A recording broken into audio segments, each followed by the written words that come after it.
Water itself isn't exactly what I fear where my house is concerned. It's what the water brings with it and what the water leaves behind. No image of the aftermath of flooding conveys its stench.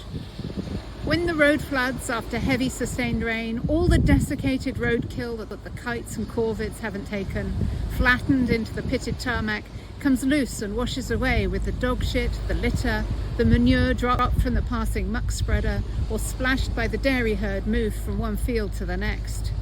There's chicken manure transported from the poultry units, sheep dung off the fields, fertiliser, silage, leaked diesel and petrol and oil, and sewage.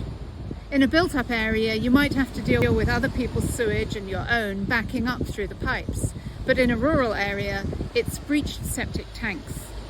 When my house was flooded, the water did little damage, except to 6 inches of plaster. It came in under the doors and departed through the porous walls, but it deposited a thick layer of stinking muck over everything.